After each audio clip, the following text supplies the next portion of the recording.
Last and First Men is a 2020 science fiction film directed by Johan Johansson and starring Tilda Swinton.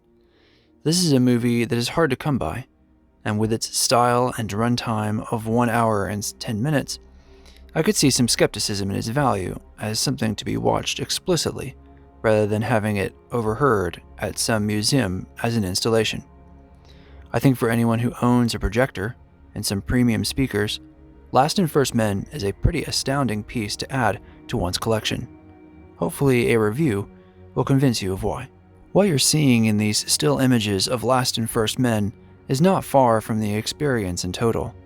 The premise is that the viewer is being contacted by a being, voiced by Tilda Swinton, from eons into the future, as they try to relate to us the deep history of our species from our time forward to a cataclysmic point that requires our attention.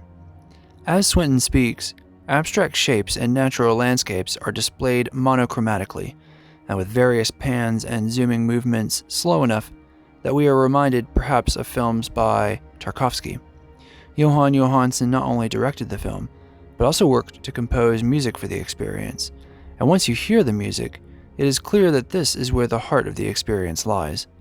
The music, given enough breadth, with hardware like headphones or surround sound, and you are transported into what I can only describe as a rich languor.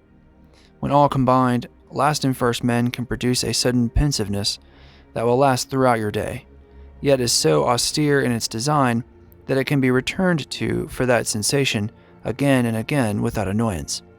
Swinton is providing a voiceover of a story adapted from Olaf Stapleton by one of his books of the same name. And by the end, it made me want to read other books by him, like Star Maker, published in 1937. How does this all fit into Coherence? Well, there are occasions where undoubtedly the visual spectacle works alongside the story, and is emanating from a rich soundscape, and all aligns into a compelling experience. But this is not always the case, and certain abstracted statues and cinematography do not necessarily line up. If you pay close enough attention, as the camera moves throughout these structures, you may see designs appear and disappear, though it is unknown whether these moments are intentional or not. I think the simplest answer here is the best. The visual images of the film, the sound, and the story were each independently constructed and then built together afterward. This is not abnormal in the medium of film, but it feels obvious with Last and First Men. As far as pacing and structural choices, the film risks tedium, and so often will offer methods for switching up the arc of the story by adding other elements to it. Even at 70 minutes long, this offers some much-needed texture. Unfortunately, how this all works at a coherent level is uncertain, so a 2 out of 5 makes sense for Coherence. For any lover of science fiction, Last and First Men is a must-watch for its ability to totally surround you in the dire nature of its story.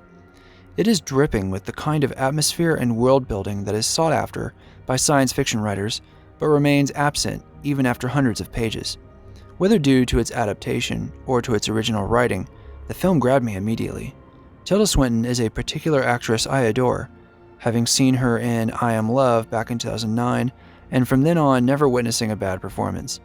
Here, Swinton's icy voice is exactly the right tone.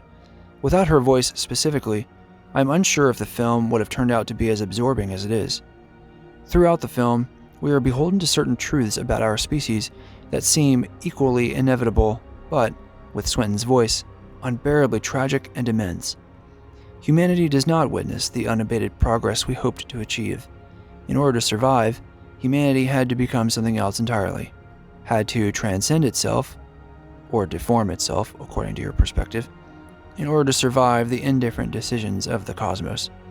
And by the end, having sat there for 70 minutes, you feel as though you have gone with them too, these last men, and are just as bereft of meaning and a sense of community.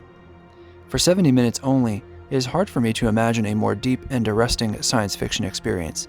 A 5 out of 5 is certain. As we have mentioned before, Last and First Men feels like a loose arrangement of several different features put together into something compelling, yes, but ultimately something very simple. There is a complexity that comes from the idiosyncratic choices of its director, one with a very stable, calm, and profound sense of vision.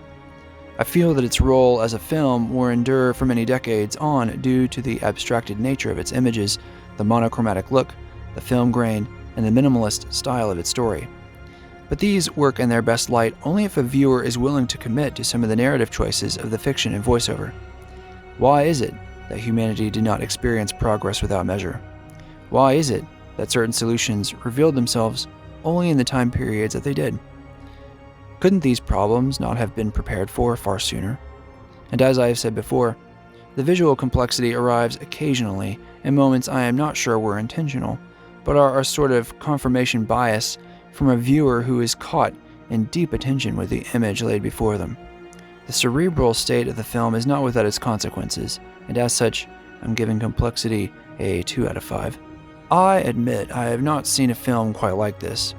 The closest thing I can think of is the storyline played out in cutscenes of a video game series known as Homeworld, which you may or may not know. In these cutscenes, we have a sort of B-roll footage of concept art with voiceover that has the same register as Swinton's voiceover. But here, in film, for the entirety of its runtime, I have yet to see something quite like this. As I've mentioned before, I thought of Tarkovsky's films as an easy point for its long takes and still camera. Last and First Men is committed to a narrative without characters, without the hum of personalities and psychology.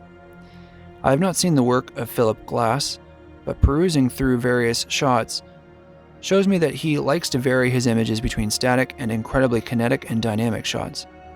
Last and First Men is committed to hardly wavering, save for those moments in the director's score where editing choices and images serve to add that previously mentioned texture I brought up.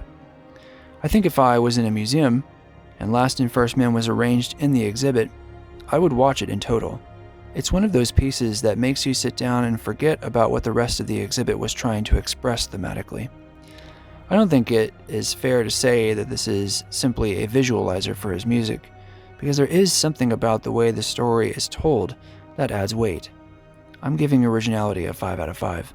A 3.5 out of 5 hopefully will split prospective viewers into 2 categories.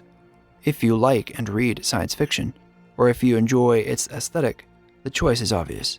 You should watch Last and First Men. If you do not, or if you find the idea of a deeply abstracted music piece with a script pared down to the bone equally distasteful, do not watch Last and First Men. Even at 70 minutes, you will find yourself restless and anxious. If you own a projector, a large screen, and a surround sound setup, you owe it to yourself to find a copy of this out there on Blu-ray. You won't regret it. Thanks for watching.